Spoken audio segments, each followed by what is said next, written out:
I caught you right as you were, and we're live. Hey, everybody. We're live. Remote. You didn't see that. That's not real life. We're remote, as you can tell.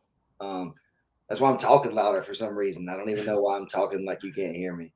Um, Isaac is, where are you? Somewhere hidden? I'm in Montgomery. Home. Okay. Yeah.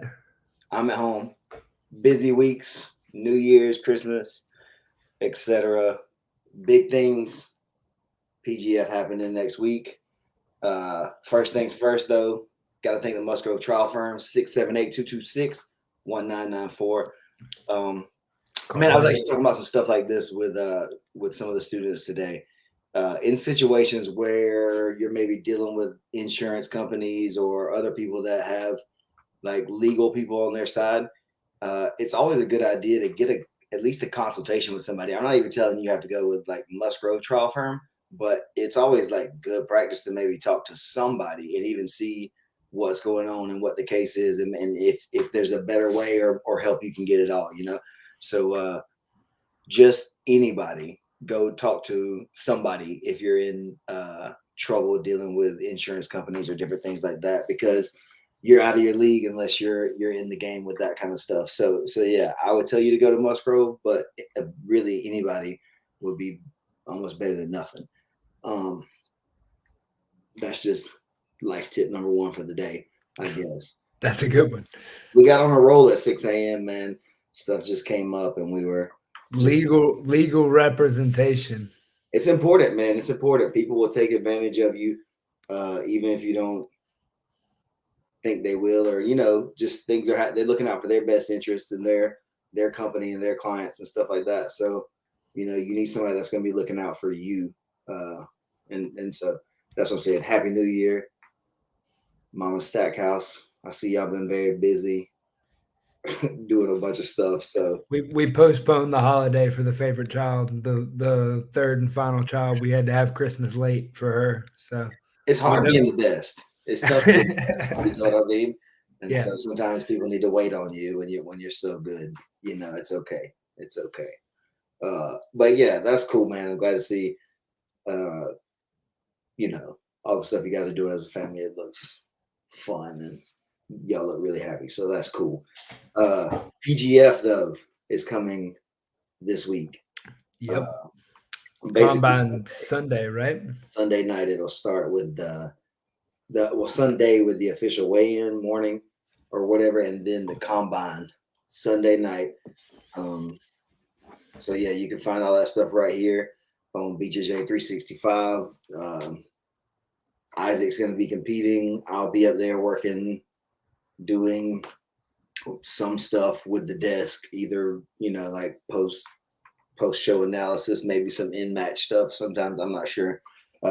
Just gonna go up there and try to be the utility player and help get it done, whatever we gotta do. So I'll be up there. A lot of other people, Egghead, all the guys, Wallow, I think they're gonna all be up there for the whole week. It's gonna be one big jiu-jitsu party. Yeah, it's kind of crazy to think about how much it's gonna be. It's gonna be a ton of work, to get through it all too. It's not gonna be an easy week for the competitors, or for the people who are doing the desk work, or Brandon, or any of those other kind of people too. So if you haven't been following along, this season it changed again a little bit. Instead of 2 teams, there's going to be 4, and after the combine, those 4 coaches, well, I guess there's technically 5. Jake and Matt seem to be. Are we counting them as one, or are we counting them as that's two team. people? That's one team. That's the team Elkins. It's the Elkins team of Jake and Matt, and then Eli Knight, Drew. Eli's from Night Jiu-Jitsu. If you're familiar with him, a lot of people are. He's got a huge YouTube following. Really, really good technique videos. Drew Weatherhead from Because Jitsu, the biggest meme page in jiu-jitsu history. Now the first NFT creator in the space. Yeah, he's did some stuff that nobody else has done in that way too, that I don't even think a lot of people understand, myself included. exactly all of that that's going on. So honestly, like it'll be cool to get up there and get some FaceTime with Drew. I've only been around him one time face to face a couple of years ago, so it'd be cool to catch up with those guys again. Eli also same time I saw them together, and then the last coach Sean Applegate, 10th man in Atlanta. He's got like 4 athletes that are in the bracket that are kind of people that train with him to a degree. I don't know if Elijah is like officially his guy or whatever you would say. It sounded like Brandon was claiming more Elijah than even Sean was yesterday on the pre-show. Oh, okay. Well, that's interesting. And I mean, that's how it goes sometimes. And it's not like a good or a bad thing. No. But they do know each other very well and they've trained together. So the ins and outs, of being there should, work to get in his favor or against him, perhaps, if Sean's his coach or not. And depending on how hard maybe he'll coach against him. Like that'll be interesting. If your real life guy ends up on another team, would you coach someone who's not really on your real life team against your guy to win this competition? Would you divulge, you personally as a coach, would you like tell somebody their trick or something like that? Is that what you're saying, or just purely just coach them? Would you give them the scoop on what you need to do, or what, obviously, right? How far can you take that in such a short amount of time? Really, you did that to me the other night. You had a guy that you coached like straight out of my like grade A submissions. I love doing it in class because it makes you have to you being the other guy have to stay ahead and keep working when maybe the other student doesn't exactly know what maybe not even the right play, but a good play to make is from a given situation. So so I do that. I like to do that. I just coach against whoever's winning, really, most of the time, unless it's somebody who's getting one of the like a rare win or something like that, and then I won't try to take it away from them in that way.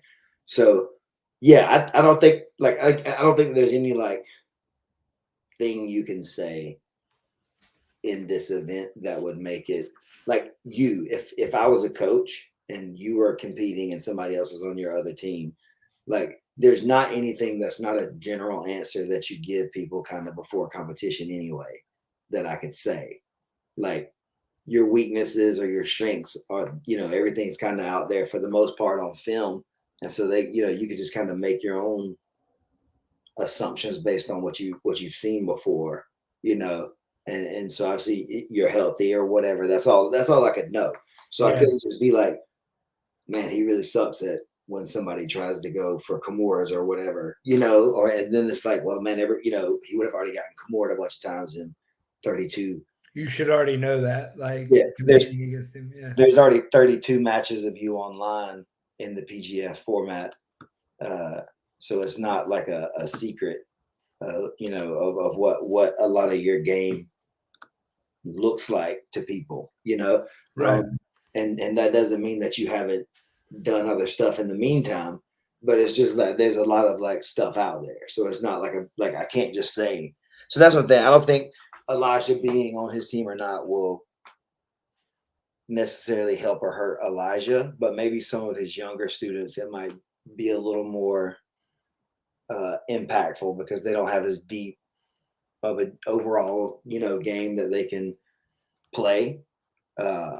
So maybe that is part of it. Maybe they have such a relationship, that's a lot of what's helping them win is the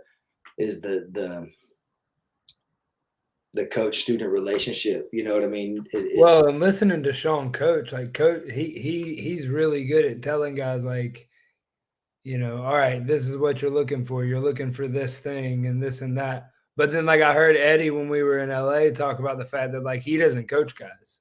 He like guides. So like I guess that's what you're kind of like a blend between the two when you're thinking about it.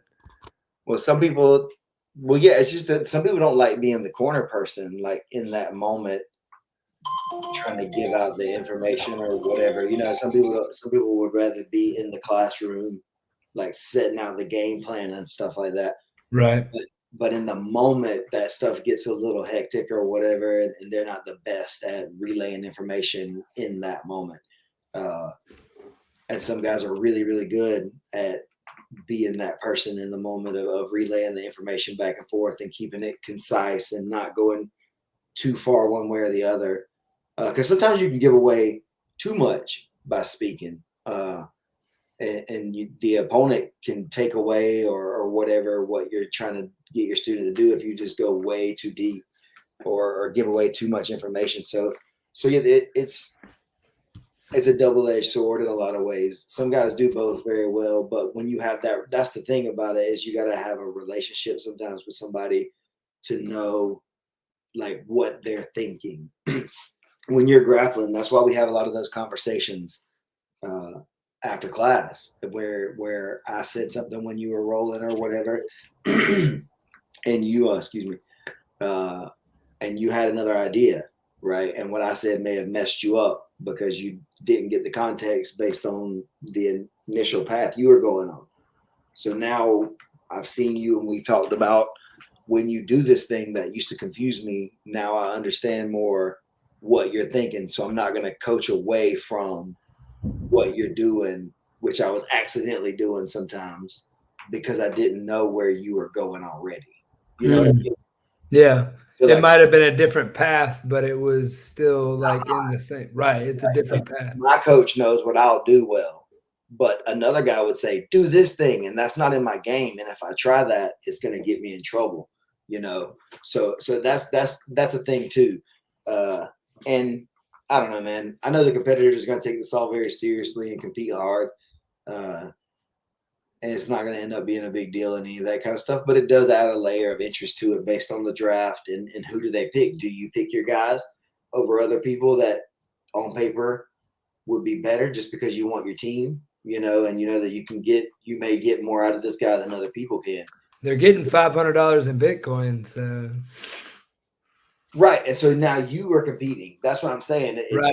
It's real. You want to win, I guess, in that way. And so would you want to take away from one of your students to win yourself?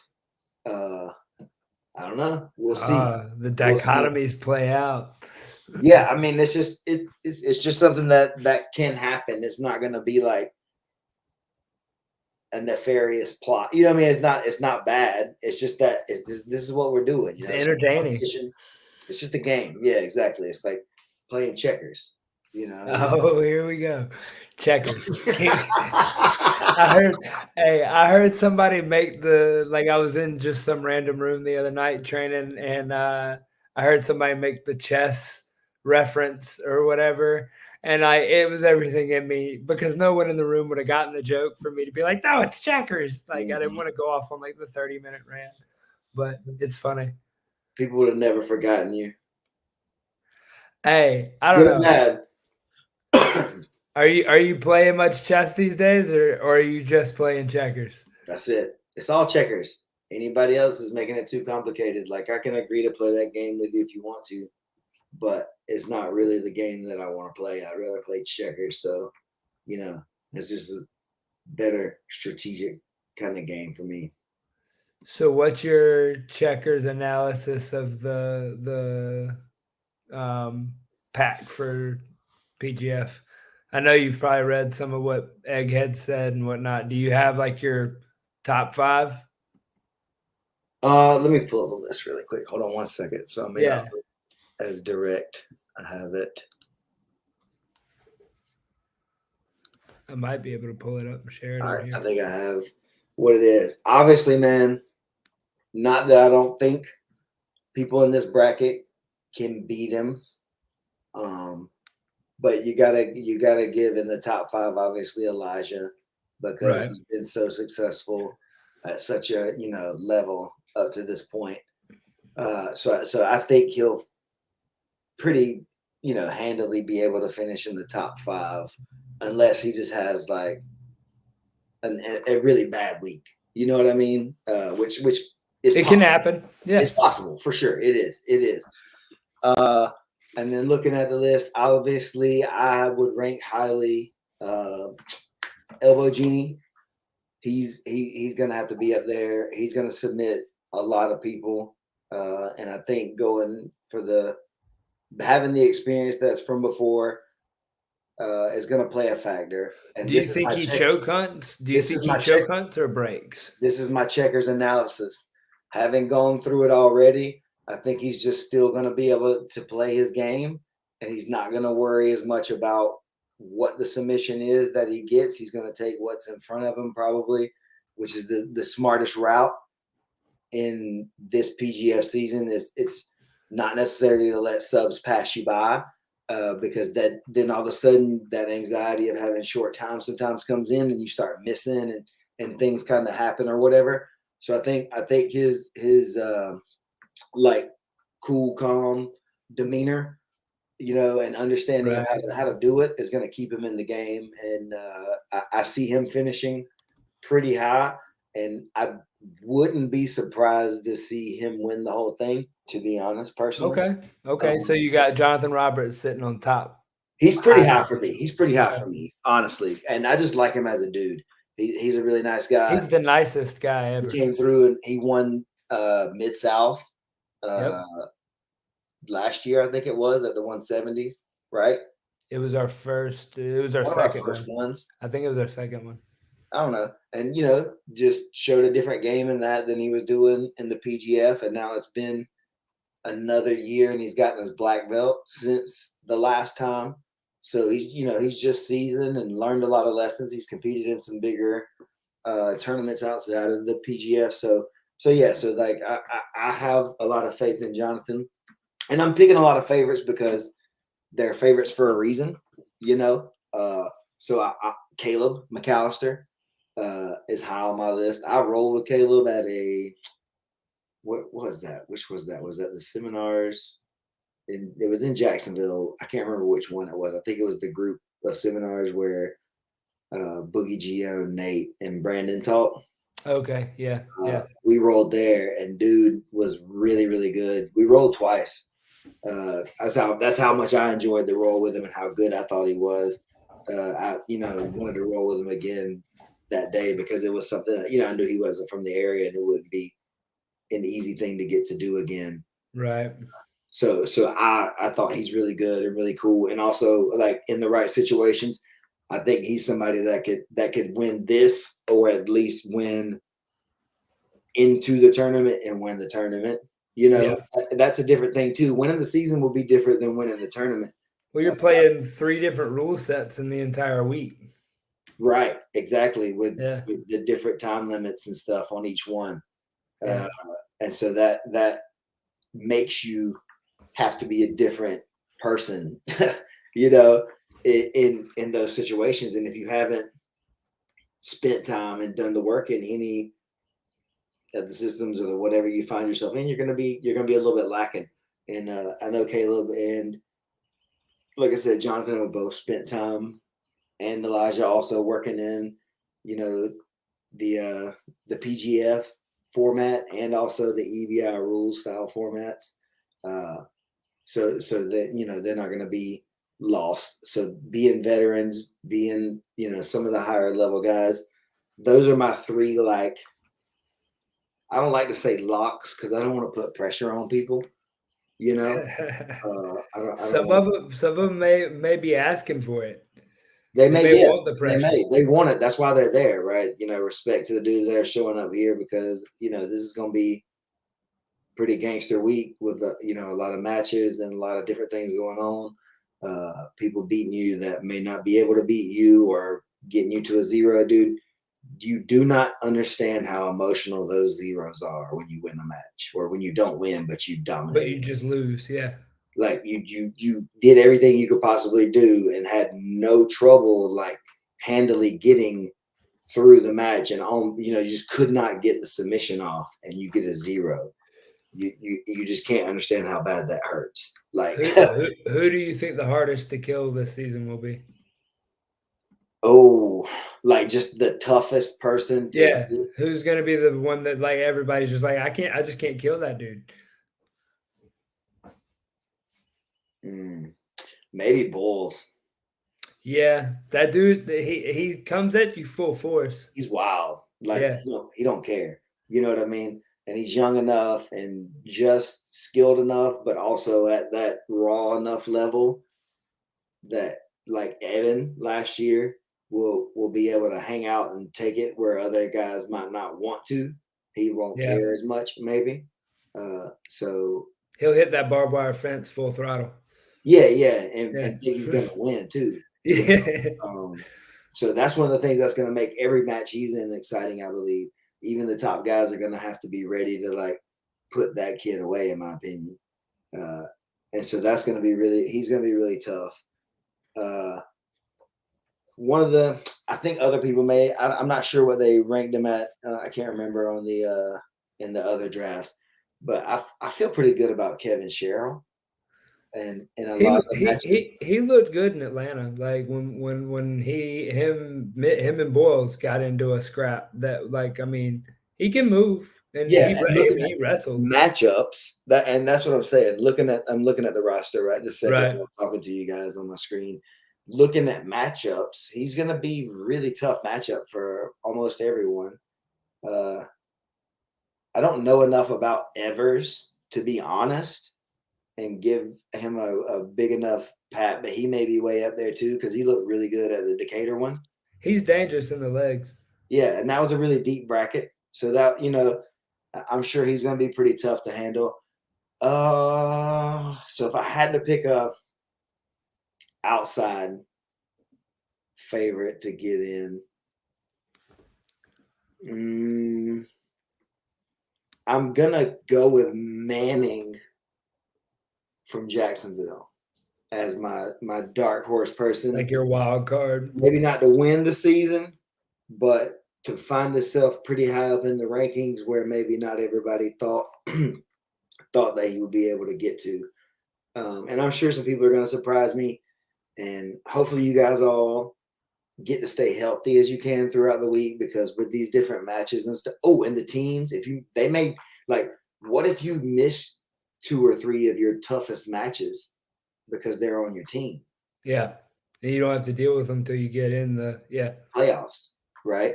And so you can win it. So that's another factor like that too, is like, do guys end up on the same team with the only people that would give them a tough time, and dude, I was pretty high up on Dane Leak leading into all this stuff. And then I'm not like down on him or whatever, because Keith is obviously the man and he's at like this new elite level. But after watching the match with Keith Krikorian versus Dane Leak at the High Rollers, it kind of dropped his stock a little bit in my eyes, even though I know how good Keith is or whatever. I just know that there's other guys that are really high level like that in this bracket that we're in now, or in this season that we're in now. Yeah. And the amount, like the total amount of matches are going to be what may make some of that come out. I don't know him well enough to know, but he looked good enough at that Austin one that it really made me think that he had a chance coming over here and really doing a good job in the season. What about you, outside of yourself? Are you willing to divulge who you think outside of yourself has the best shots? I think I agree on that top 3. I think that that's pretty much almost everybody's top 3 to 5. Those guys are in top 5 somewhere. Yeah, and I think I was listening to him talk about it yesterday on that pre-show of, I think that the real interesting battle, which this happens in so many different sports, that I think one of the interesting battles is going to be back there in the like 6th through 8. Like who are those back 3 that are going to have to duke it out? Because those are going to be the guys that have the hard fights, that have the hard days, bad days, or the guy that just got lucky, like you said, and through teams and whatnot gets through. Dude, you got to be durable, man. Yeah, like it's going to be a long week. And so if people are getting in here and getting in these leg lock battles with each other and taking a little to give it, to win, then I think by match 10, you're going to see a steep decline in what they're able to pull off, at a certain level, because this has a lot more leg lock heavy guys based on the competition scene footage that I've had, or the competition footage that we have on them. I mean, Austin, I don't think anybody walked out of there without a limp. I think everybody took some sort of a pop at the Austin. And we had a couple of dudes, Elijah's obviously decent at his leg game.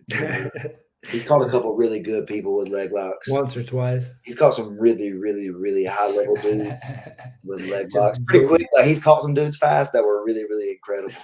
So, he's good. And then, man, rest in peace to our boy Zach Edwards. Was one of the best to do it. He was probably the best like leg locker in our group, I think, overall. Outside of that, I don't think I had anybody else that I thought to worry about with the leg. Don't let them have my leg. Yeah. I think everybody in this division has a leg lock. They're more sad. Like, and Randy now in this bracket that was in our bracket, he's gotten more savvy now than he was last year. Well, we're smaller than you guys too. So like me attacking one of his legs is like, I don't know if that's really the move. Well, he came through for something, one of the seminars, and did some training and stuff. And I noticed that he was getting in on legs on people in training, and just obviously trying to learn that part of the game, because the dude's legit and he's like a real high level grappler and cares. So obviously he's going to get better. And this is a thing, I don't know, man. Maybe it's just my personal bias on the idea of it overall, but he and Primo having those big weight cuts, I know that they're going to get a chance to like recover. I mean, Primo was saying that it's 25 pounds, right? Yeah. And I know somebody as a weight cutter and as an MMA fighter, 25 pounds means that's really like maybe 30, 28, right? Yeah. So like we'll see. Like I kept my weight down because I didn't want to have to make that cut. It matters. The whole point in all this was for me to get in fight shape. Yeah. So like I've been able to just put that in the back of my head, and for the first time in my competition career, I'm not thinking about the scale. And like a lot of times in my competing, like that's all I'm thinking about right now is just like, counting my calories and splitting everything. So like I'm not going in with that stress on my body. So I'm interested to see how I perform. I'm interested to see how those two have to deal with it for after, because most of the time when we do that to ourselves, you can amp yourself up for one fight. You can put yourself through it and be like, all right, I just got to make it through tonight and then I'm okay. If you got to do that every night, I get they get like a whole day to recover and whatnot. But that's gonna be there's only just one way in, right? Yeah. But it's still overwhelming after that. Right. You're still depleted to make that. Yeah. So that's why I don't have them higher. The skill set wise, I would think that they're both really high level. And then obviously being bigger would be good in most scenarios.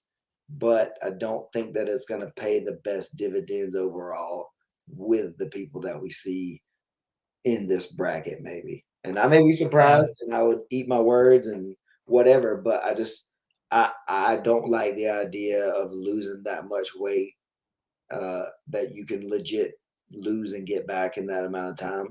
If you think 25 pounds in a day, like if that's legit, that's not, I don't think that that's a good strategy. How much of a difference is it going to make on the top three though? Like it won't, in my opinion. Like that's where I agree with you. That's what I'm saying. So they've competed at those heavier weights, heavier than what you're going to get back to. So you're not going to surprise them with size. Right. And a lot of us, I mean, like you're one of my primary training partners. My other primary training partner is 280 pounds. I train with I train with one of them pretty regularly. Like the weight thing in jiu-jitsu, I get it in MMA. I don't necessarily get that much sacrifice for jiu-jitsu, but I may be wrong, and I may have to face both those guys, and I may come out and say, "Hey guys, guess what? They're really heavy."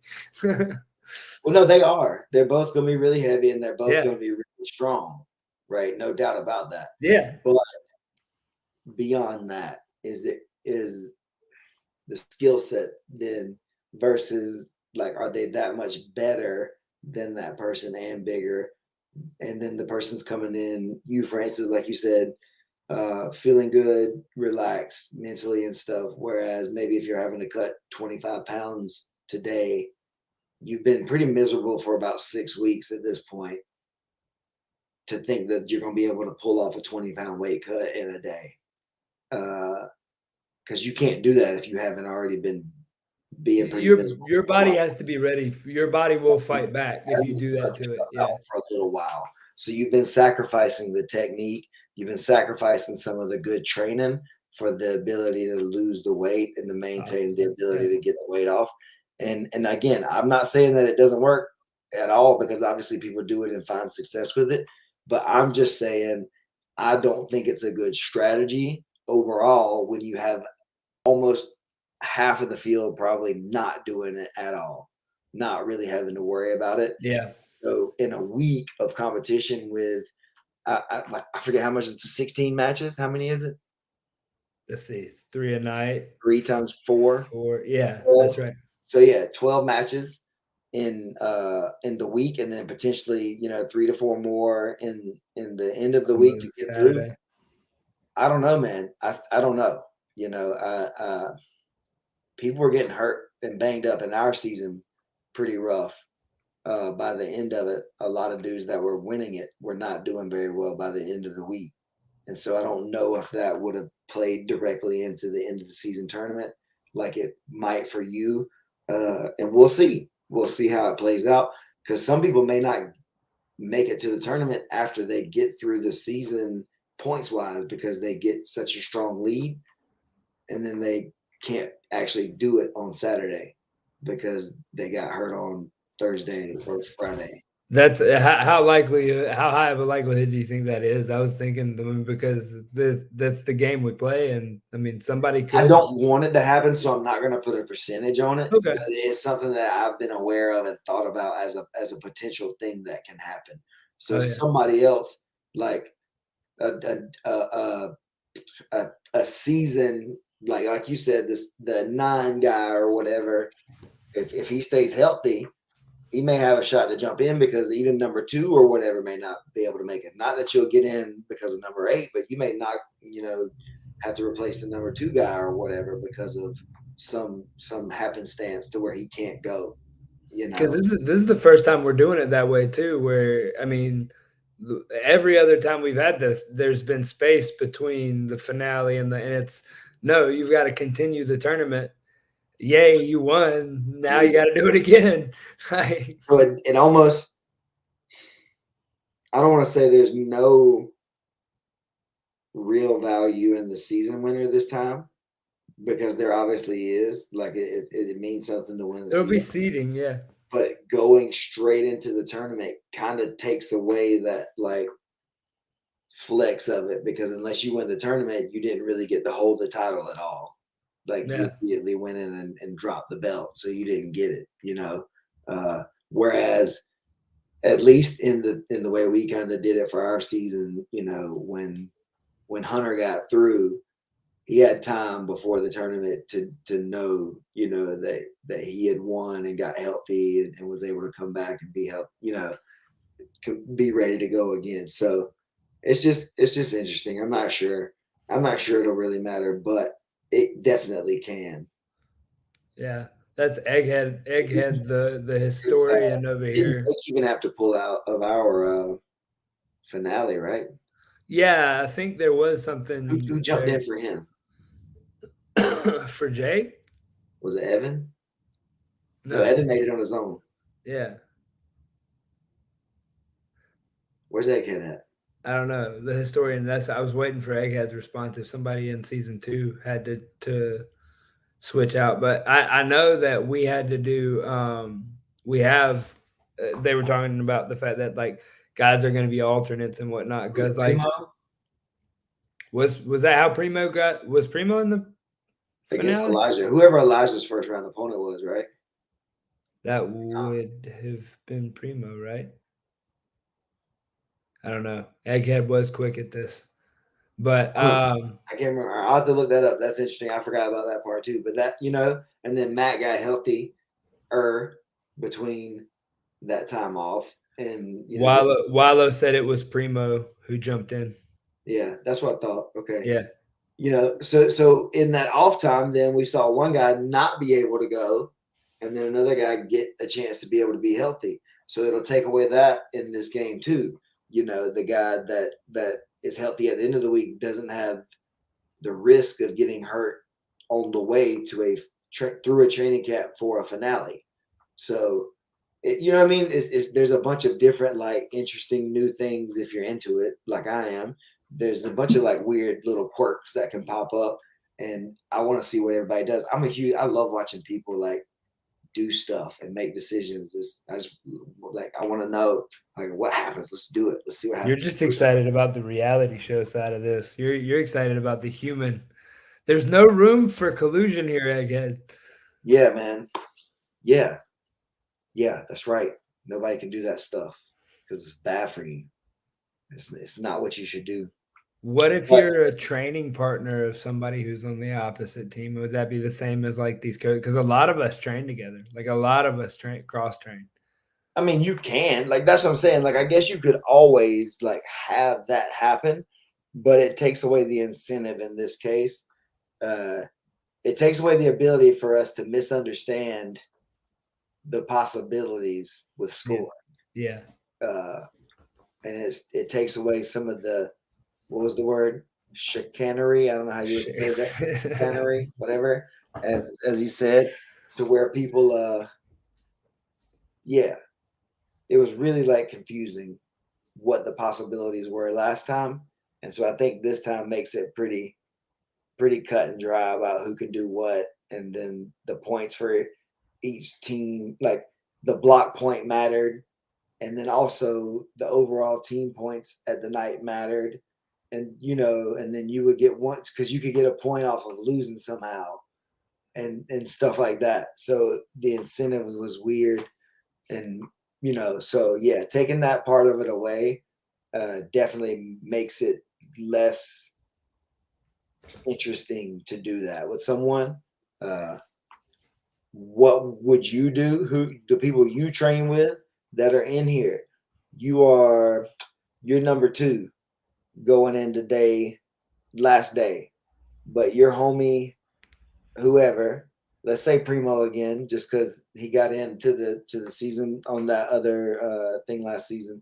You and him train together in Decatur quite a bit. Y'all know each other. We're familiar enough. He's just on the edge, and you're the last match. He's just got to get over. He don't even, dude. He just got to get an arm bar. He don't even got to choke you or nothing. Like he just got to get a tap, and he gets into the playoffs, man. He did all this work, man. That's your homie. You know how hard he worked, all that weight he cut, and all he's got to do is just get one on you, and then you can beat him in the playoffs if you need to, right? No big deal. Yeah, I think this is where the lesson learned is though, that like if we don't go, you gotta kill, you gotta shoot the puppy. And this is what I was saying about Jonathan Edwards and the elbow genie rule and how he's just gonna go. I know, Egghead, I still feel bad. Shut up. Every time it comes up, I want to do it again. I want to fight Sam right now. So I was just the cameraman. I took a note out of the. I know it was my fault. Whatever. I did it. I'm just here to document. Yeah, and now I'm here to just do whatever again. Just being aware of the possibilities now makes it interesting. But Jonathan, having already went through armbarring everybody, yeah, I think again he's one of my top. But he didn't have the 4 points last time, right? That was just 3 points. That's so now it could just choosing what you want is gonna don't skip something unless you just think you're gonna dunk on this guy I think even then it's a mistake. I think even if you think that, because I mean, it happens to all of us in training. You're like, I won't do that submission. I'm going to do something else. And then you look up and you realize that there's only 30 seconds left, and you're like, crap, I thought I was going to submit this guy. So like, I think passing it up in any scenario is the wrong move this week or for this competition. You may need it though. What if on Friday you need 6 points? Right? And you didn't, now you got to try to choke somebody. That's hard, and you could have did it on. Hey man, live by the 3, die by the 3. So like, that's what I'm saying though, right? So, but then you're gonna be trying to throw Hail Marys on Friday, telling them I'm gonna have to get this choke in order to make whatever work. I was making a basketball reference with that 3-point thing. That I understand that there's more than point. Never mind. I'm sorry. Yeah, I know what you mean. Okay. Sure. Yeah, but I feel like that if you're trying to get hung up on the points, you down there, take a field goal. Hit a hit. Yeah. That's you still score. You can win 3-0. Right. You can. Right. That's the thing. But you can lose 12-9 too. Exactly. Yeah. Or even 6-3. Yeah. So math. See, I did pay attention. Fractions. Yeah, so that it's dude, it's gonna be really interesting the bracketology, if you will, of it, the math as it plays out day to day is like everybody's running over there to look at the numbers. Like even you don't know how everybody did because you just saw, 10 matches or whatever, and then you don't know how it just stacked out. It's like Isaac won, but he just had 2 zeros maybe. But he felt like he won 2 matches because you dominated him, but you didn't actually get the score. But in the mind of watching it, you're like, man, he just crushed that guy. But he didn't actually score. So you look at the bracket, it's like, oh, shit. Somebody else is way up here above him. And then now Isaac's feelings are hurt. He's got to go out and tear the head off of some poor next person, That's the goal. Are you goal. going to rage? Am I going to rage? Yeah. I don't know. I don't really rage for jiu-jitsu, but yeah, I'm trying to kill. That one almost made me spit my drink out. I don't know why. What do you rage for? Touche. I mean, I don't know. Like, there's people that find it uncomfortable how relaxed I am before competition sometimes. Like, I've had coaches that are like, why are you not more amped? But I feel like that if I'm amped, I get excited. If I get excited, I make bad decisions. And in the situations I'm going into, I don't need to be making bad decisions. So I try not to be amped. But I am coming into this with a different intensity, especially than I did I kind of was pretty aware of the waters that I was wading into with the qualifiers. And after I injured myself, I was very aware of what I was doing to myself. So I was trying to come at that a certain way, and I'm not coming at this week the same that I came at that one.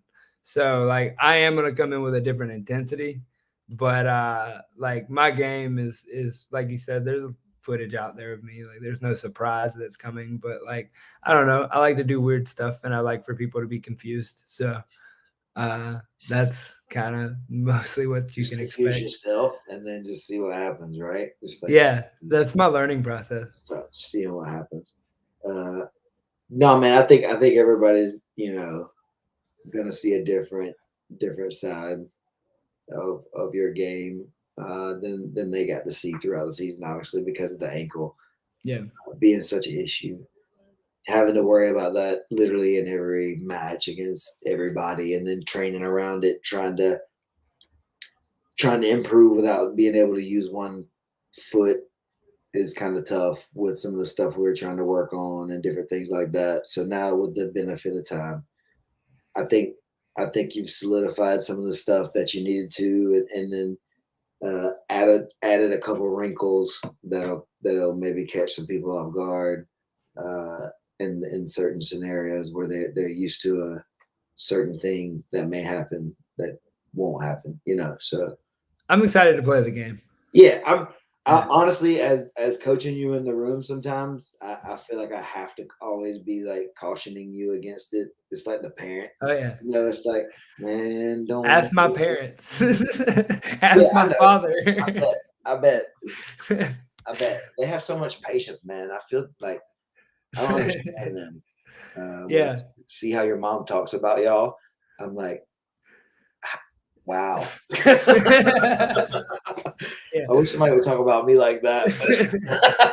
I was like, I know you have practiced so much patience to get to where you're at.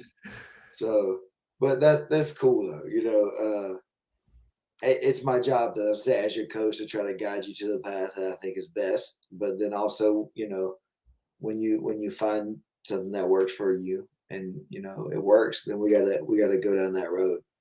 Well, I think that's what you preach too a lot. I mean, coming from the freaks, a lot of what I love about what I've found in the 10th planet system is that like guys are like everybody kind of has the same language, but then everyone has their own little flavor.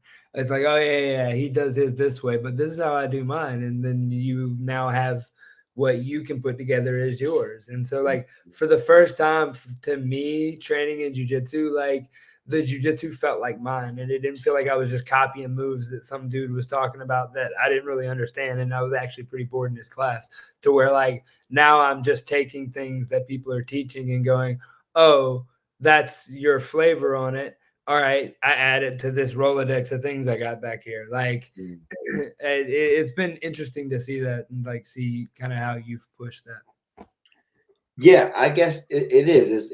It's I want you to have your own game. It is yours. Once even whatever I teach you, after a certain point, it still becomes like yours if you want to teach it to somebody else.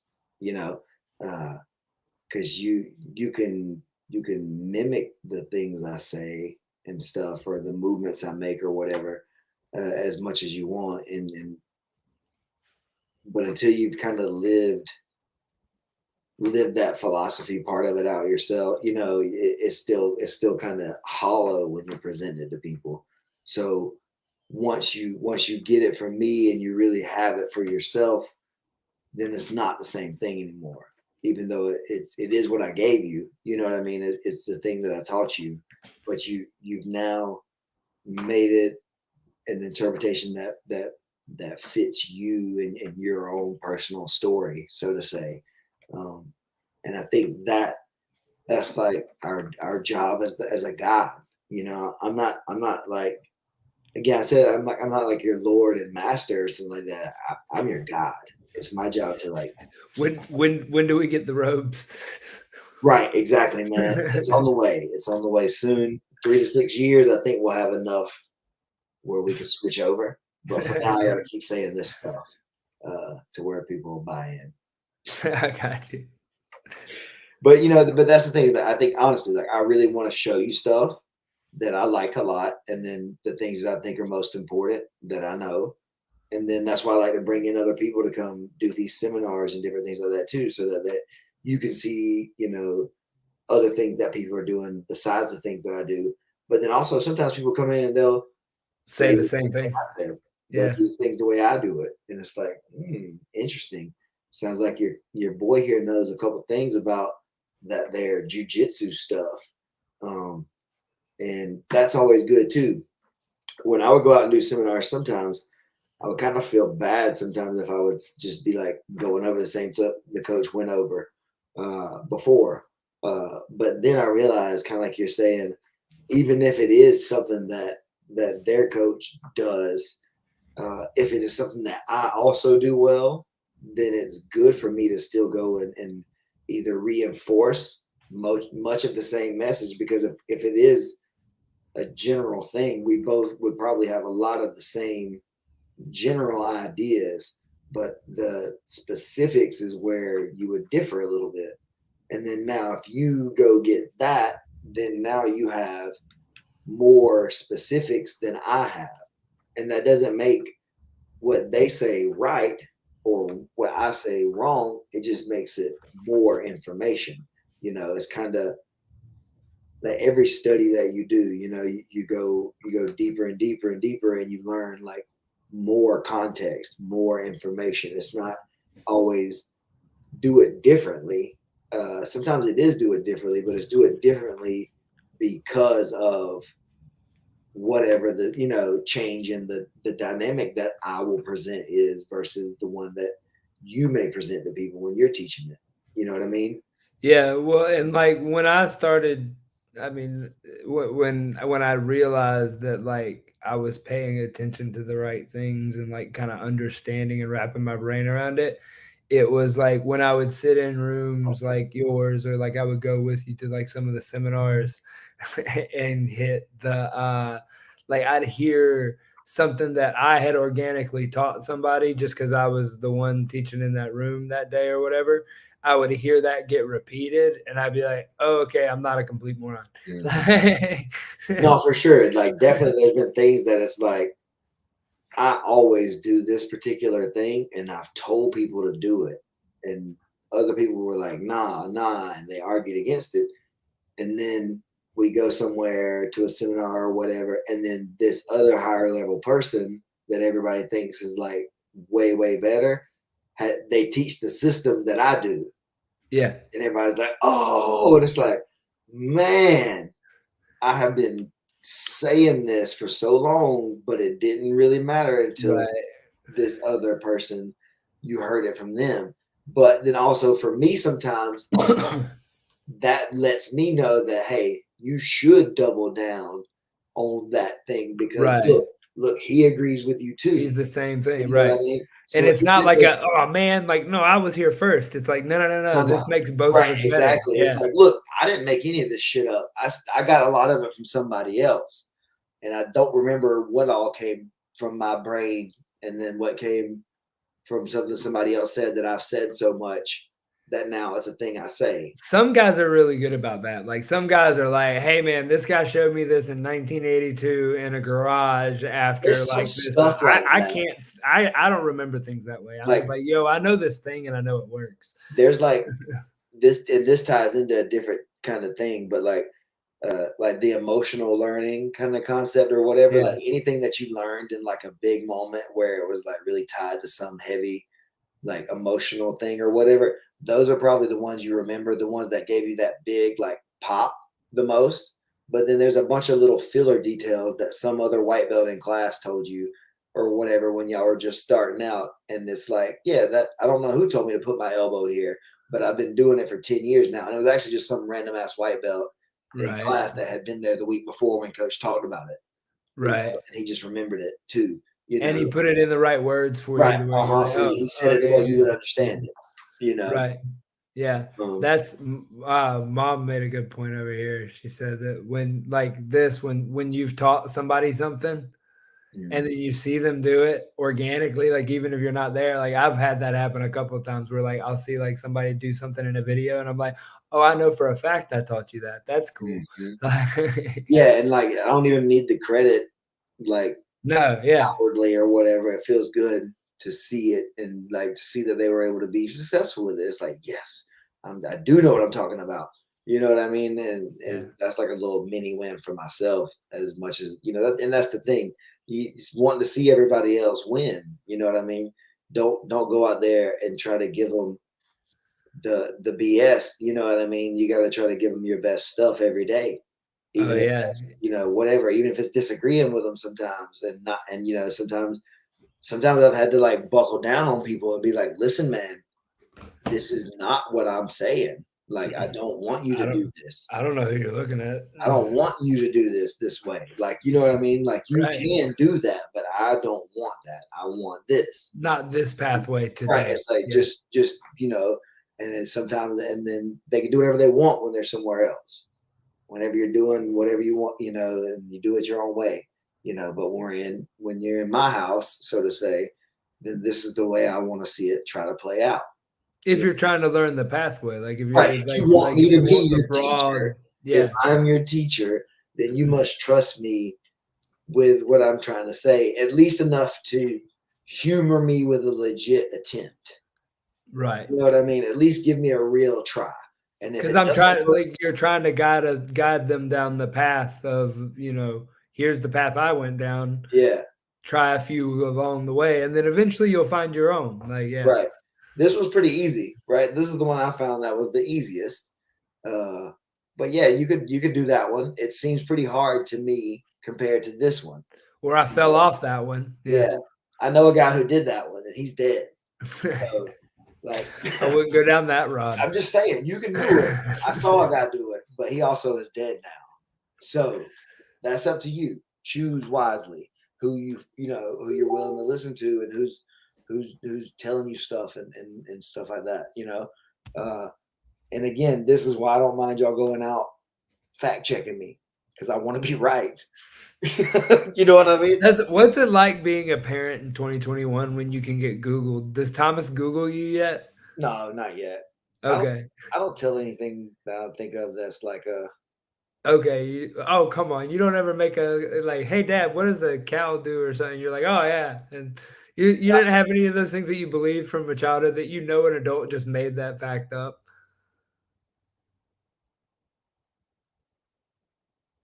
I think I say I don't know.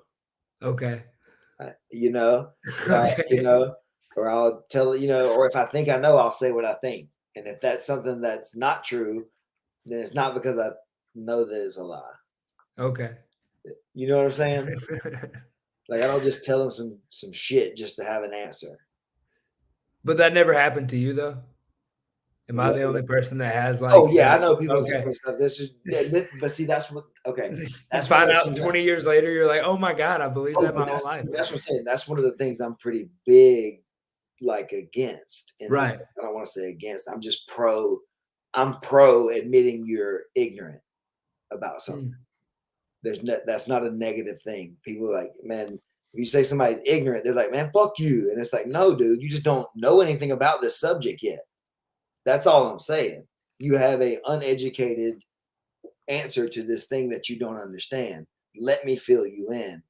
And now if you still have that same thing, you say, now you're stupid, right? But if you don't have the information, that's when you're ignorant. So that there's a difference, and I'm trying to help you get the info. I don't want you to be ignorant. And now if you choose to be stupid, that's up to you. Right. I'm just trying your choice. Yeah, that's up to you, right? Okay. What you choose to do with it, it's up to you, And I'll tell you now that it's a fact that there's been tournaments I've went to as far as listening to coaches where I've done what the coach asked exactly and lost. And then the next time I didn't do what he asked because I was going to do the opposite thing, and it didn't work then either. The opposite thing didn't work. You know what I mean? So they both can be wrong. It could be in the wrong situation or whatever, or in the right, just different context. Times. You can correct wrong and be doing the right thing again. The opposite answer may not be the right answer either. So, like, that's the thing. Not always the better. Yeah. There is no definite yes or no. There is like, this is what you should try to do. And I'm speaking like specifically like maybe an EBI overtime rounds or whatever, taking the back versus going for the arm. I'm way better at the arm. I'm way better at finishing and controlling and getting stuff from there. So that's usually what I would go for. And then I, was like, all right, this is what I'm gonna do. I'm gonna go for it. And then I would lose it when the coach said to take the back. And it's like, all right, next time I'm gonna listen to what coach says, and I take the back, and then I still lose because they escape faster from the back because I didn't have as much control as I did with my armbar play, usually. And then what makes it right or wrong? Just the fact that I didn't win.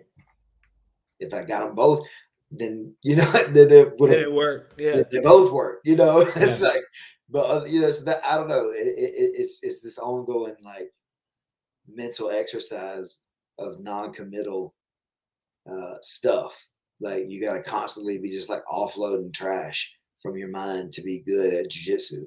Like, there's so much stuff coming at people, what you could do, can do, should do. This is what I do. But you really got to just offload all the trash and just take what's valuable to you and carry it with you in a backpack. That's really what it is, right? You don't want a whole house full of jiu-jitsu. You want a backpack full of jiu-jitsu. It's not chess, it's checkers. You don't. It's almost like you said it. You don't need all that extra stuff that people are making you do. Just make it simple. Don't move your back row, and they can't beat you. Okay. Promise.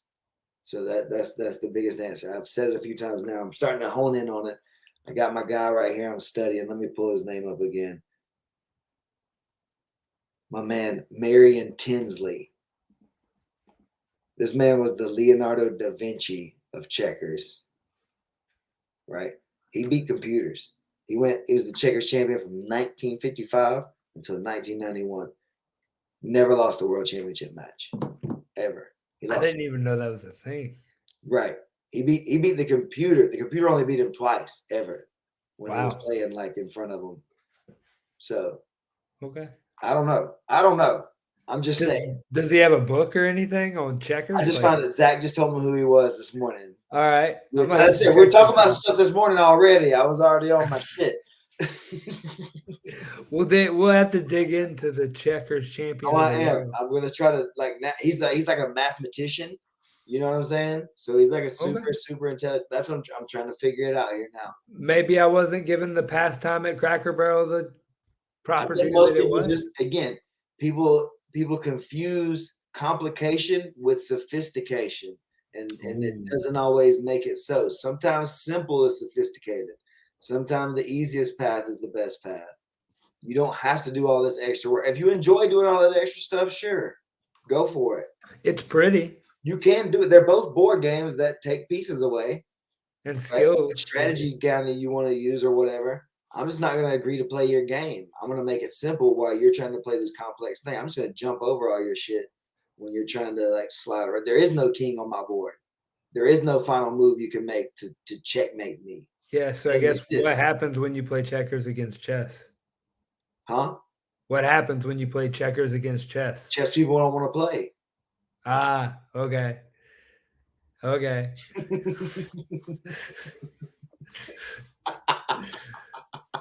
On that note, Mid-South Classic. I have no idea what any of that means, but it's where I'm going right now. I'm working on it. I'm working that bit out a little bit. But Mid-South Classic, dude, 16 purple belt and under, up to as much as they want to weigh. Thick. These boys are thick. I've been seeing these pictures come across, man. Those are some biceps and forearms in those photos. There's some dudes, and I was like, all right, man. I had to scale the picture down to make it fit my poster a couple of times. I was like, man. Dudes like sent me some fight poses. I'm like, bro, we ain't doing all that. It's not that. That's like the guy at Naga warming up on top pads. I always wanted to do that. Dude, just throwing flying knees and stuff. But yeah, this is 16. We got them. We got all 16 for this, and I got a list of about 3 or 4 alternates that are ready now. If anything were to happen, so we don't have that. Hopefully that thing where we're scrambling in the last couple of days and find somebody that's willing to sacrifice themselves to jump in and fill a bracket. You know, we got dudes that wanted to get in early, but that just didn't get in, based on it was quick. This was the fastest one. We posted about it, and like my inbox was full with like 3 or 4 people on day one. Yeah. I'm excited for it. There's gonna be some dudes that you've seen before and some dudes that you haven't seen before. Some bigger, like I said, some really big guys and some not so big guys coming in. I don't know what the smallest guy weighs yet, but I know there's some guys that are probably 70 or 80 in the bracket. And then I know there's some dudes that are way bigger than 70 or 80. Yeah, exactly. So, like I always do, the only thing I would do would be separate like teammates from first round matches and stuff like that. But we're just gonna randomize it. So I'm not gonna put like a seed together of this thing. And I put everybody's name public now this time too. That way, with big flyers with their face on it. That way, if they drop out, people have to ask them where they went. The new way of keeping people in. I switched it. I went from not telling people so people wouldn't drop out. So we're just going to announce everybody now with your face everywhere. And if you don't compete, people will be like, "What happened to Isaac?" It's like, what happened? What did happen? Interesting. Interesting. Paper trails on some folks. Those guys that dropped out on me on the last day, now you could be easily just found out about, and I don't have to tell on you. Some of your favorite grapplers have no-showed tournaments before for various reasons. Oh, thank you, man. I made those flyers myself, by the way. I did all that. Like I They said, have looked magnificent, sir. huh? Thank you. They have looked Thank magnificent. you. I've been trying to do more stuff like that, man. Trying to figure out what. Jump in this creative side. I mean, I like being creative, but it takes time. Like once I had the template, then now it's getting Right. the images from guys that are good and taking the background out of it and stuff like that. It's simple plug and play. But to find that background, I was like, oh, that's kind of cool background. Yeah. And then I put it up, I built it one way and sent it to Mandy without any before I got the picture of a person on it. And then when I tried to put the person's picture on there, it's like, this is retarded. It's not going to work. Yeah. So then I had to change it to what you see, where it's kind of staggered in a different Oh, way. I know. Yeah. So that's like 3 hours to get Yeah. the first one. I was gonna say you can finish all that, do all that, and you look over and you're like, oh well, there went my Tuesday. Yeah. But Great. I'm happy to be trying to work on some of that stuff myself now, because until now I would normally just not, and it wouldn't happen unless somebody else did it. It wouldn't get done. I wouldn't step up myself and try to be creative. And just The consistency is the made hard part. myself, right? Yeah. The fact that I've made myself do more, I'm doing it. And it's not bad. Like, I don't think those are like world class or whatever, but I'm always my worst critic. But people are liking it, like you said. Thank you again to Chris there, thinking it was dope. It's giving people a thing to share. They're talking about it. We're getting the link out more, which is going to be live on my YouTube channel. Paying out $2,000 to whoever wins. $2,000 to one person in the day for 4 matches. I think that's pretty good, man. I can't really do much more than that right now. We would love to, but I think this is a nice scale up from where we've been. $2,000 is a good day's work. Heck yeah. That's what I'm saying. Like, we're not knocking as I'm saying, we're not the number one money tournament in the world or whatever, but we're doing as much as we can. I think it's enough to get, like you see, to draw out some people that want to come and compete for it. So it's gonna be pretty dope. If you're interested, we have all the competitors almost listed now. I got a couple more guys I got to get the picture plugged in from to get their flyer posted. You can go look and see who they are. Some of them do and don't have like social media profiles you can follow, but go in there, check them out, look at them, follow them, find out who they are. Go ahead and start picking some favorites and stuff. It's underscore between mid and south and classic. So mid_south_classic on Instagram. Got the flyers on there, some other posters. We're going to start posting little clips from old Mid-South on there to give like context to what we were doing or whatever. We've had the combat jiu-jitsu world champion Marion Tinsley come through and win our tournament. Elbow Genies came through and win our tournament. Chase Hanlon's come through and win our tournament. Lots, Sam Barbosa. Sam Barbosa. I don't think Sam's won one, has he? No, that was the one with Ryan. He did. Yeah. He won that first big guy one. That's right. Right. Yep. That's right. Because he got. That's right. He did. That's right. And then there was he's been twice in the final. Right. That's right. Yep. That's right.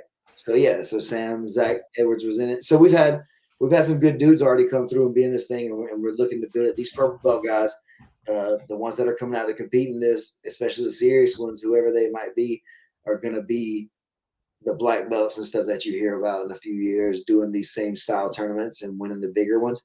And that's kind of what we're hoping to do. Is we're doing it for the culture, to get this style out there, to get these tournaments out there, and to help people in our area hopefully be able to see and do and understand what that is, and then we'll be a real player in that field, because it's right there. You know what I mean? We can do it, and everybody, we have the team, we have the coaches, we have the people, everybody that they can kind of do it. And there's other teams in the area too.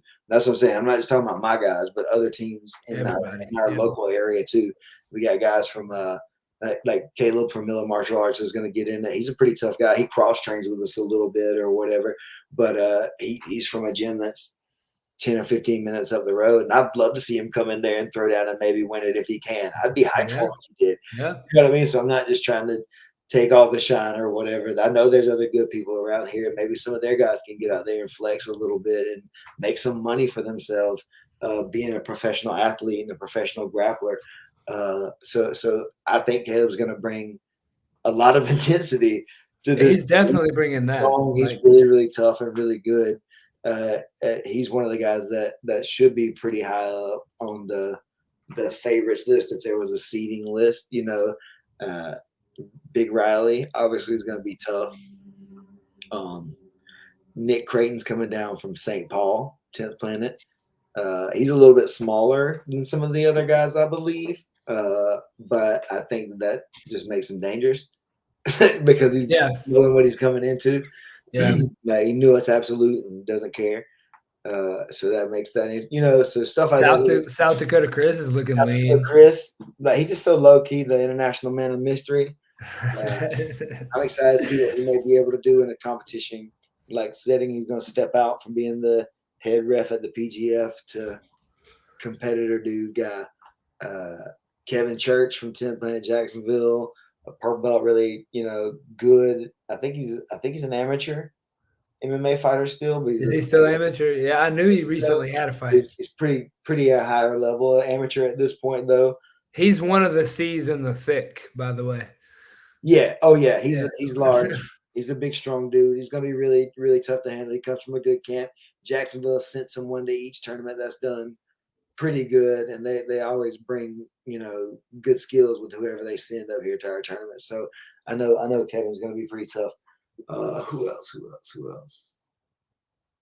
There's some dudes I don't know that hit me up really fast that are local in Georgia, South Georgia area, purple belts that haven't really been out on tournaments that I've seen very much of them, but they're eager to get their name out there now because people know. Everybody, the internet has brought jiu-jitsu and higher level jiu-jitsu ideas to people all over the place. So these purple belts in small towns now are like, hey, I'm ready to come see if I can do this thing and come flex this thing I've been working on. Yeah. They're their top guy from where they're at, so right. I know what I was saying about with that little regional like championship idea to start building and stacking it up or whatever. We've got one guy flying in from pretty far, but I don't think many people are traveling outside of the Southeast region. Couple hours, yeah. Everybody's coming. Florida, Georgia, Alabama, I think Tennessee, maybe a couple people from the Carolina. I have to look at the exact thing, but most of the people are coming from Georgia.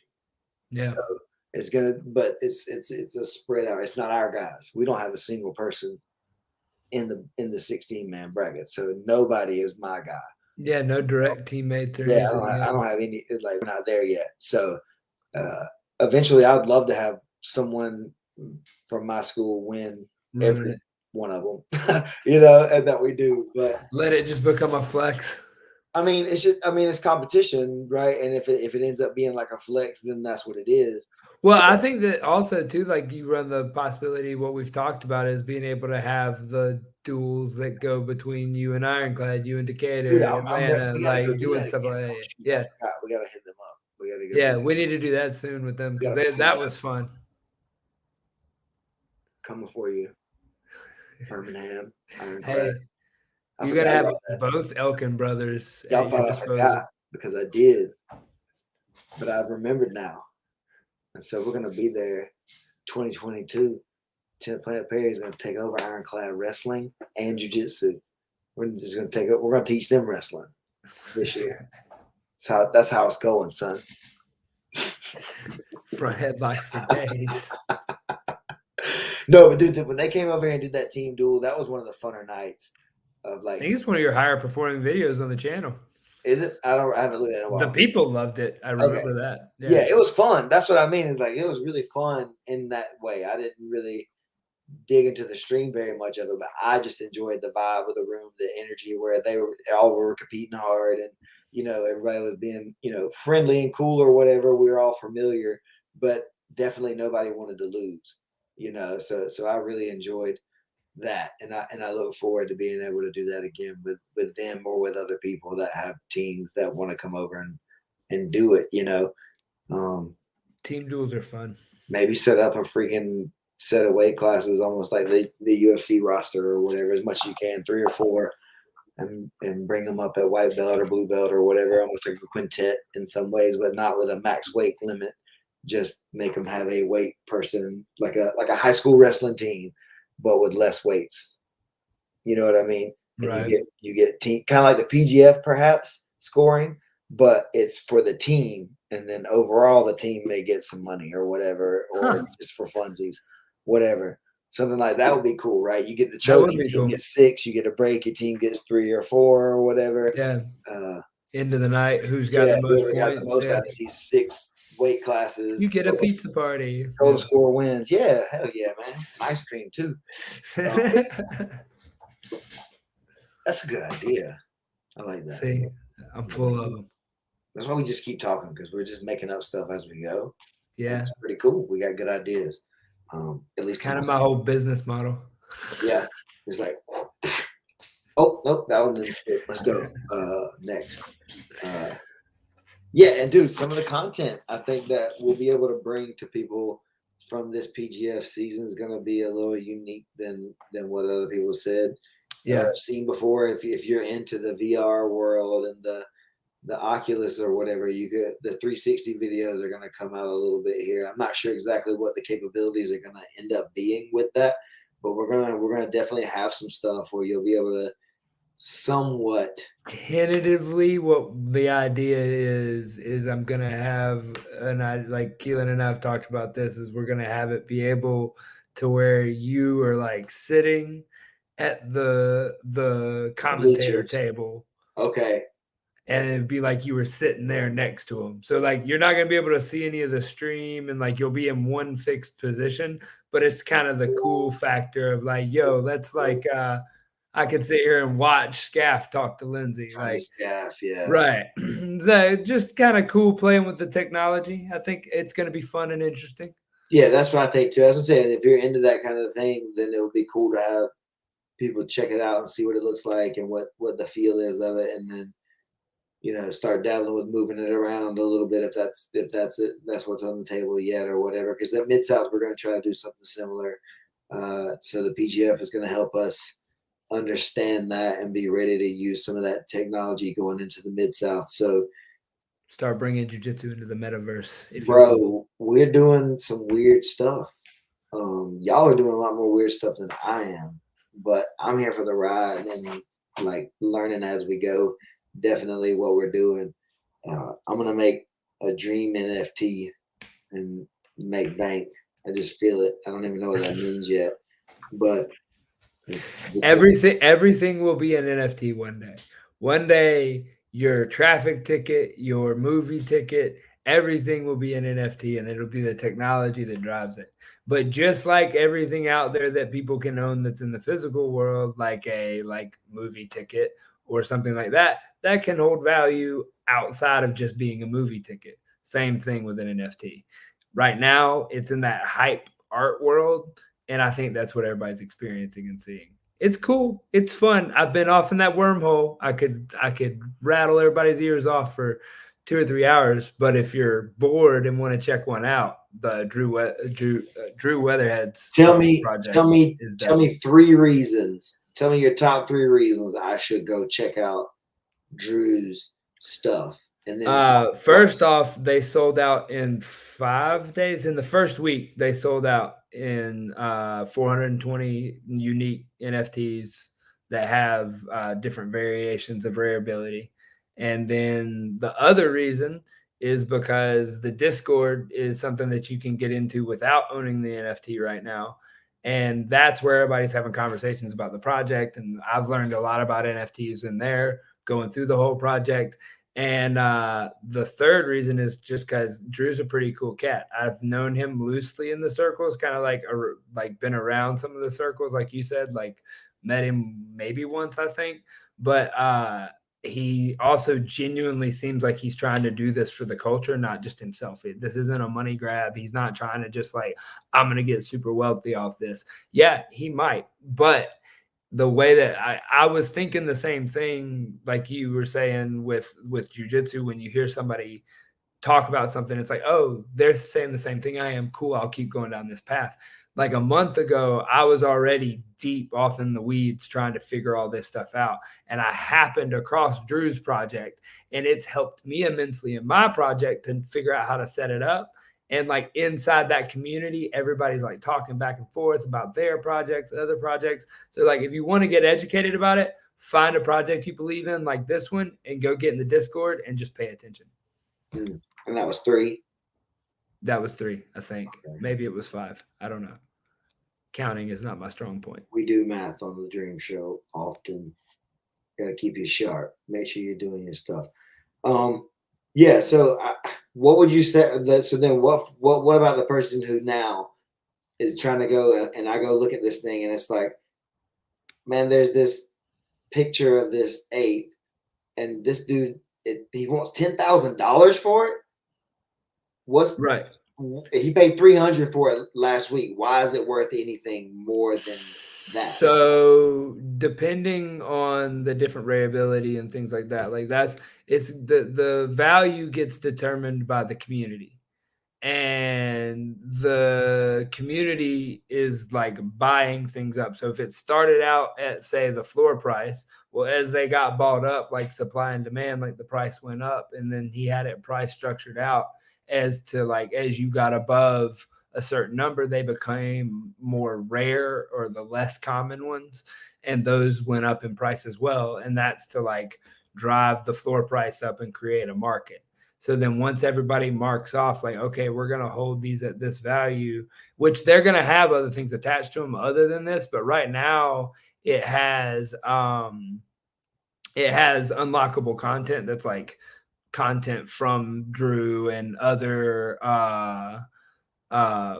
like from his store. There's discounts and stuff like that, but also holding an NFT will get you access to like camps or things that they're going to put on for NFT holders. And there's a lot of different companies that do it that way. So like that's kind of where the value is coming from. Now, as far as like you go in there and you see one for like $10,000, sometimes people have just gone in and they've set it to like, all right, 1 ETH. So I've put in $400 or I've put in $40 or whatever I put in. Now I'm just setting it and forgetting it. And then whatever the community does, I'll come back later. If somebody buys it for 1, then great. I just made, a couple $1,000s off of an investment. But then like, there's going to start being like the trade value of like the art value of one of like, oh, well, this one has the camo belt and only 7% of them have that. And, I have one of the only of that 7%. And so that's where it's driving like in the art world. That part, I don't necessarily 100% understand, but we'll get somebody on here who does and can. But like, that's next week we'll try to sit down and get Drew to run it down with the Dream folks if he wants to give us some information, give us some education. Because again, I'm ignorant about it. I've looked it up, and it's the contracts that are on the back end of it that's valuable. I understand generally what we're working with, but technology is really hard for me to drop serious cash down, real money. If you want to invest in Web3 right now, it's some sort of an NFT project or buying things like Ethereum because they need stuff like that for the gas and things that they have to pay for to process these transactions. If you're investing in one of those 2 areas, then that'll probably cover you to kind of ride the wave of Web3 as it becomes a thing. And that's just what I've come to understand over the last like year of this wormhole. Very interesting stuff going into the future. A lot of things that you don't know can change. I guess is a little scary, and sometimes people don't want to jump on things, and then all of a sudden you're left behind. Like the .com boom or whatever for people who are old enough to know what that is. A lot of people made a lot of money, and then the people who got in a little bit too late lost a bunch of money trying to jump in and gather some of that hype. So it's definitely, I think now, almost to the point for sure where you definitely need to be strategic with what you're jumping into, because I've definitely seen a bunch of these ape pictures being marketed out by a bunch of different people, even in just the jiu-jitsu world, so to say. So what value that holds going forward really is interesting for me to see, And like you said, I get getting in on the ground floor like that early, being one of the early adopters of it. Like for instance, yourself when you got in on like the early day one. Yeah. But looking at it now, having started later than everybody else, kind of as the drop happened, it looks kind of crazy to invest that much, into one of those specific kinds of things. I think it's going to depend on what the back end service is, which that's yet to be determined inside the group right now. And I think that's what you'll pay attention to when you're looking at projects is what is their intention on the back end? Like, So what are they going to do with it? So then right now you didn't buy anything technically, but the ability to maybe be a part of something later. Yeah, I mean, technically you bought into a market within a community. So like I was paying attention to the Discord and everything for probably like 2 weeks before I made the decision that I was going to buy in. And like I went in with the money in hand that like was money that I was willing to just part ways with. Oh, for sure. That's what I'm saying. So like that's if you're playing this game, lose like it's money you're gonna like go ahead and lose it in your head.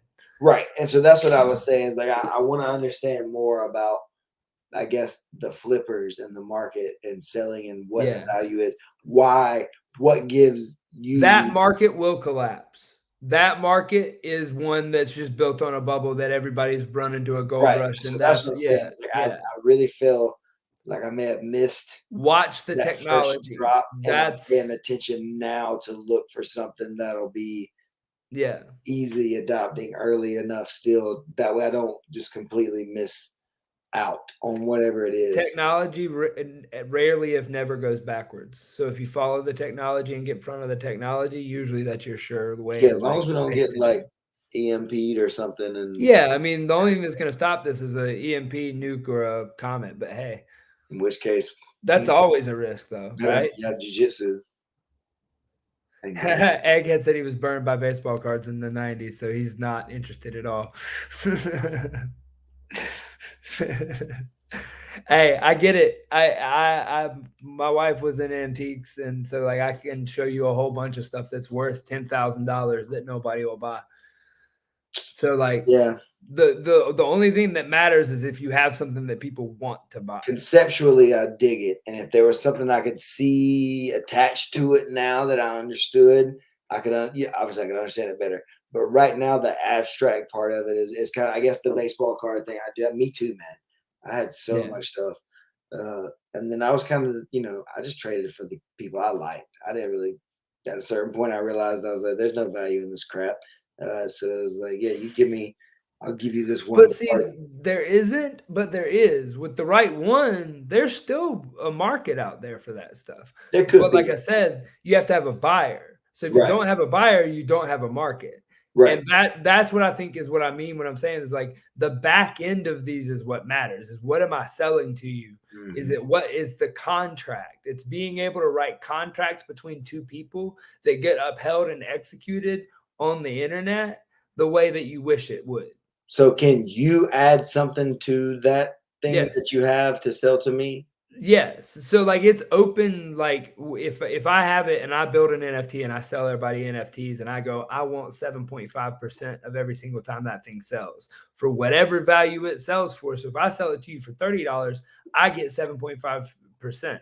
If you sell it then for $700,000, I get 7.5%. And this is the way that artists and all that whatnot will probably be the first adopters is they're gonna get paid through that chain. It's the same thing. It's becoming the new bond. It's becoming the new way that you can front end fund a company. It's becoming the way that it's how you can write contracts on the internet and they get executed without there having to be any middleman. And there will be a bank version of this. There will be the people version of this, like person to person, and there will all come with variabilities of difficulty. So like the less difficult it is, the probably more freedoms and more things that you're giving up, which means more transaction fees, more people, more hands in the pot. But if I wanted to, you and I could send you $40,000 and you could send me $40,000, and there would be nobody between that transaction but you and me. And that's what you're investing in is the technology that's pushing all of that forward. There's a little art market that's like kind of gotten cool and like we've been able to like make a couple billionaires off of it or millionaires off of it. But I don't think that that's what's going to stick around. Right on. Right on. Something to look into going forward. Yeah, some non-jiu-jitsu stuff. Yeah, we Renaissance men do all kind of stuff. Anything else? Any more people you want to thank or?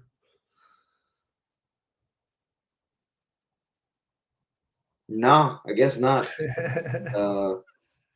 Dude, just excited, new year, ready to, feel that energy, trying to build that, keep it moving.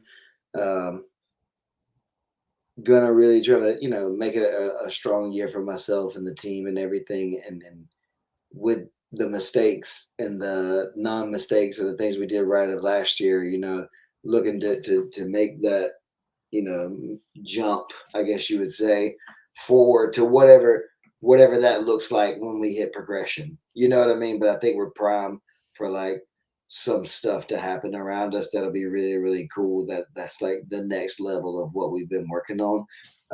Because we really did a lot of the foundation work in 2021. We did a lot of leg work on a lot of different things that now I think we're going to be able just to do without that struggle having to be around everything that we're trying to do. Because last year, every time we tried to do something, we had to figure out how to do it. Like, Right. and so now we know. And that's the thing, is like, I'm not looking to add on new complicated projects. I think I have the few things that are really going to be good for me right now, with the school obviously being the main primary uh, engine for everything that we're doing. And then obviously doing the shows and stuff like this are really cool. We have the tournament, which is a growing into a nice thing that could be something. And if we push it the right way. And then obviously the camp in Costa Rica takes up a good significant chunk of stuff. And so just having it set up and knowing that it's a thing I can do, I don't need to add another like thing to check off on my Another layer. Yeah. right. More work.